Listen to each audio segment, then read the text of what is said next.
Friends, welcome to my पूजा। क्या आपका बच्चा हर फीड के बाद वॉमिट कर रहा है? वो वॉमिट की वजह से आपको कंफ्यूजन हो रहा है और आपको ऐसा लगता है मेरा बच्चा अगर इतना ज़्यादा उल्टी करेगा तो मेरे बच्चे के पेट के अंदर तो क्या जा रहा है, मेरे बच्चे का वेट गेन कैसे होगा, मेरा बच्चा बहुत क्रैंकी रहता है। और घर के जो बड़े हैं वो बोलते हैं वॉमिट करना बहुत अच्छा होता है, वॉमिट कर कर के तो बच्चे का वजन बढ़ता है। तो इन सब के पीछे साइंस क्या क्या? चलिए पहले वॉमिट का साइंस जान लेते हैं। वॉमिट का साइंस बहुत सिंपल है। कोई चीज़ जो अंदर जा रहा है वो अटक गया है। सो बच्चे ने अगर कोई चीज़ अंदर लिया है, वो फॉर्मूला मिल्क होने दो, वो ब्रेस्ट मिल्क होने दो, जो अंदर गया है, अगर अंदर जाते वक्त यहाँ पे डिस्कम्फर्ट है, बच्चा अनकंफर्टेबल है, तो वो यही से वापस पिटअप कर देगा। दूसरा चीज़, अगर यहाँ पे पैसेज में कोई ब्लॉक है उसको, जैसे कि इसे कफ जमा हो गया है या बच्चे को रिफ्लक्स का इशू है। रिफ्लक्स मतलब यहाँ पे जो एक प्लेट होता है, जो प्लेट खुलता है, खाना अंदर जाता है, फिर प्लेट बंद होता है। बट अगर वो रिफ्लक्स डेवलप नहीं है, जो बहुत सारे बच्चों का रिफ्लक्स डेवलप नहीं होता है, सो उस रिफ्लक्स की वजह से बच्चा खाना वापस छोड़ देगा। तीसरा चीज़, सोचो ये पूरा भर गया, इधर से खाना लिया, इधर से खाना लिया, पेट में पूरा खाना भर दिया।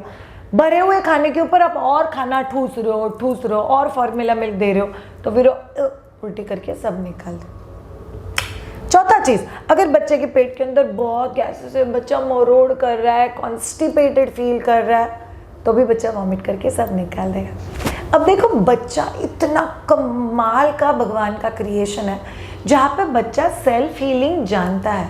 आप लोगों को एग्जाम्पल देती हूँ, बड़ा क्यूट सा एग्जाम्पल है फ्रॉम एनिमल किंगडम। आप लोगों ने कभी कोई पेट देखा है, से कुत्ता ले लो, बिल्ली ले लो, अगर उनमें से किसी की तबीयत ठीक नहीं है या उनको अनईजीनेस हो रहा है या उनको उल्टियाँ हो रही है, तो वो डॉग या वो पर्टिकुलर एनिमल खाना छोड़ देता है एक दिन के लिए। इसको लंघन का प्रोसेस कहता है।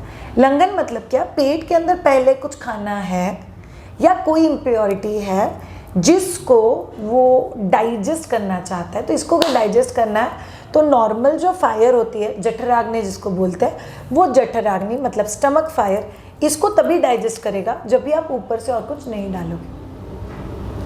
सो कई बार बच्चों के केस में आपको रियलाइज़ होगा कि मैंने खाना दिया, बच्चे ने वॉमिट कर दिया, मैंने खाना दिया, बच्चे को वॉमिट कर दिया, लेकिन बच्चा एकदम एक्टिव है, बच्चा एकदम पीसफुल है, बच्चा एकदम पेन फ्री वॉमिट कर रहा है, और मैं एक डेढ़ घंटे बाद ठूसे जा रही हूँ, लेकिन बच्चे को नहीं चाहिए, बच्चा 3 घंटे बाद मांगता है।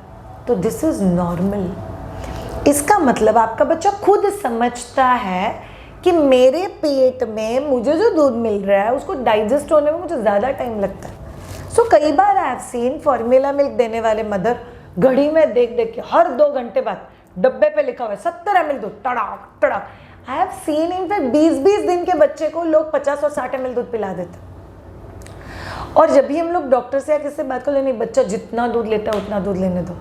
बट कभी आपने सोचा इतना दूध लेने के बाद अगर आपका बच्चा 3-3.5 घंटे तक तो रुक रहा है, तो प्लीज़ ज़बरदस्ती घड़ी लगा के आप 2 घंटे बाद दूध नहीं दे सकते। सो इधर आपका बच्चा ऐसा बच्चा है जो ब्रेस्ट फीडिंग कर रहा है। Look at me all of you.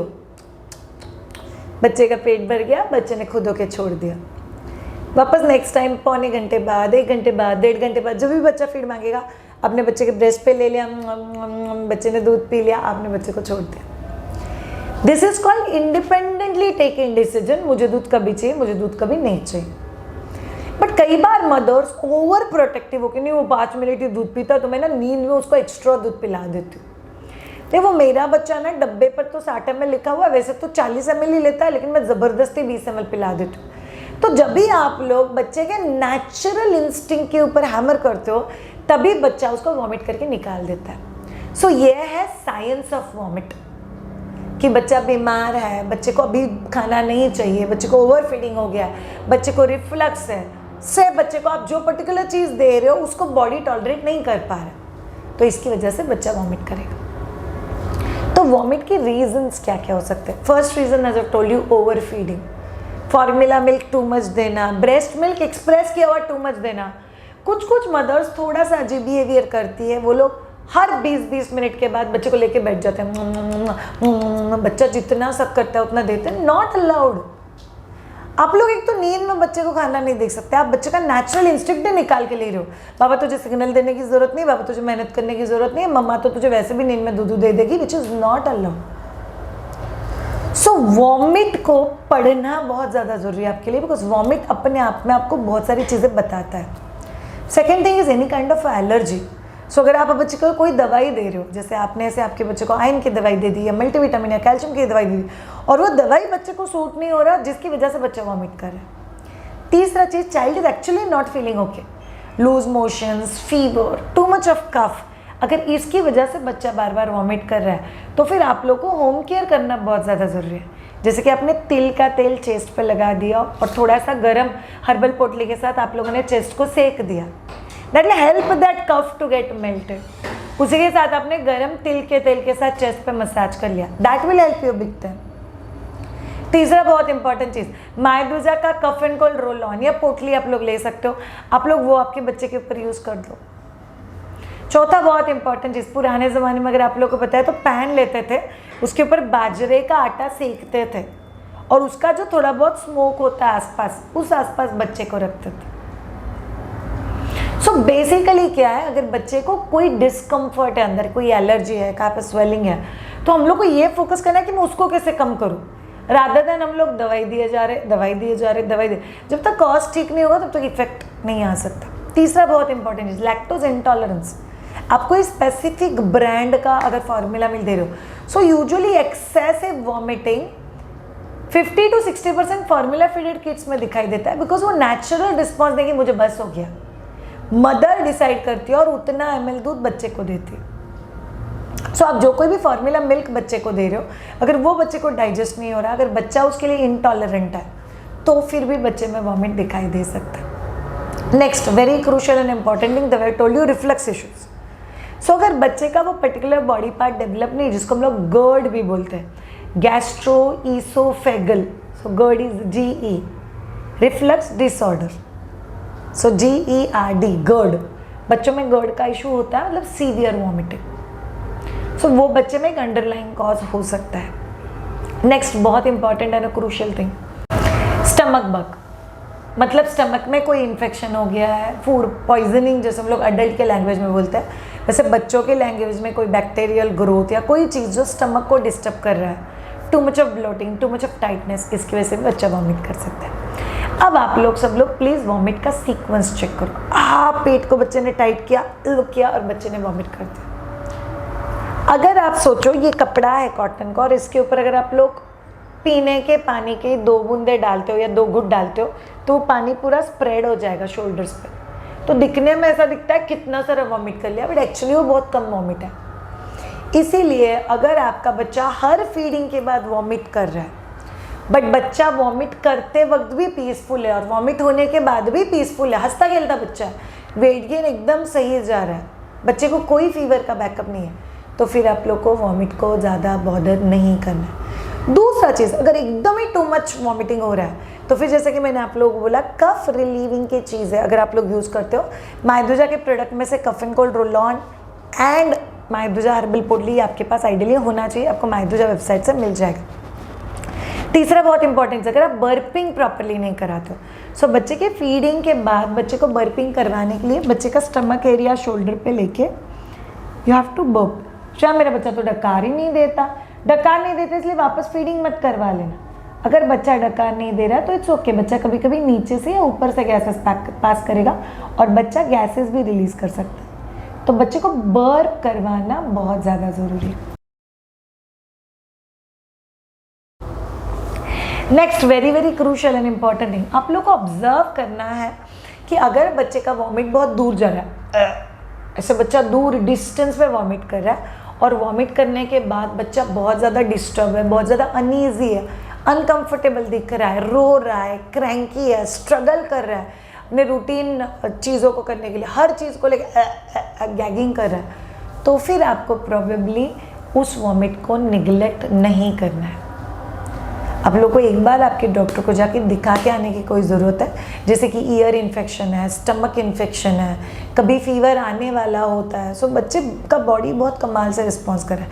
तो ये सब चीज़ें अगर आप लोग ऑब्जर्व करोगे तो आप खुद समझ पाओगे कि ये चीज़ करना है कि नहीं करना। ठीक है। Last but not the least, शायद इसके लिए कोई होम रेमेडीज हो सकते हैं क्या? यस, याद रखो ऑल ऑफ यू, जो मेडिकल इमरजेंसी जैसे फीवर है, बच्चे ने खाना छोड़ दिया है, बच्चा एक्टिव नहीं है, बच्चा वॉमिट के बाद बहुत अनईजी हो गया है, बच्चा कॉन्स्टेंटली गैगिंग कर रहा है, तो फिर आपको एक बार डॉक्टर से बात करने की ज़रूरत है। Preferably across the counter medicine मत देना बच्चे को, ये चीज़ ज़्यादा ज़रूरी है आप लोग को याद रखने के लिए। नेक्स्ट वेरी क्रूशियल थिंग, जैसे कि मैंने आप लोगों को लगा इसमें से कुछ भी नहीं है तो आप लोग कुछ कुछ चीज़ें ट्राई कर सकते हो। बच्चे की फीडिंग जो पोजीशन है उसको थोड़ा सा बम सिर के लेवल पे मत रखो। सो यूजुअली हम लोग बोलते हैं नेक बम एक सीधे लाइन में चाहिए, बट अगर आपके बच्चे को सीवियर रिफ्लेक्स का इशू है तो फीड इन थोड़ा सा सेमी अपराइट पोजिशन। दूसरा बहुत क्रूशियल एंड इंपॉर्टेंट चीज़, अगर आपको ओवरफ्लो है, जैसे आप ब्रेस्ट फीडिंग करवा रहे हो और आपको ओवरफ्लो है और जिसकी वजह से बच्चा रिफ्लेक्स पास कर रहा है, तो फिर आप थोड़ा सा रिक्लाइनर सीट पे बैठ के फिर बच्चे को फीड करा सकते हो, तो ऑटोमेटिकली फ्लो बहुत हद तक कम हो जाता है, लिमिट में आ जाता है। तीसरा बहुत इंपॉर्टेंट चीज़, अगर आप लोग बॉटल से बच्चे को दूध पिला रहे हो तो लेट के दूध मत पिला, आप ऐसे भी बच्चे को दूध पिला सकते हो। बच्चे को घुटने पे लेके देन यू होल्ड बॉटल और बॉटल को निकालना वापस रखना, निकालना वापस रखना। सो आप एक पोजीशन में पेस्ट बॉटल फीडिंग आपके बच्चे को कर रहे हो और पूरा सुला के मुंह में बॉटल मत ठूस देना, तो ये आपको बहुत हद तक हेल्प करेगा, स्पेशली बच्चे का रिफ्लेक्स कंट्रोल में लाने के। Last but not the least, बच्चे को एक्टिव रखो। सिर्फ जो बच्चा कॉन्स्टेंटली दूध पीता है सोता है, दूध पीता है सोता है, दूध पीता है सोता है, बाकी कुछ कर ही नहीं रहा है, तो ऑब्वियसली डाइजेशन किधर से होगा बच्चे की बॉडी में।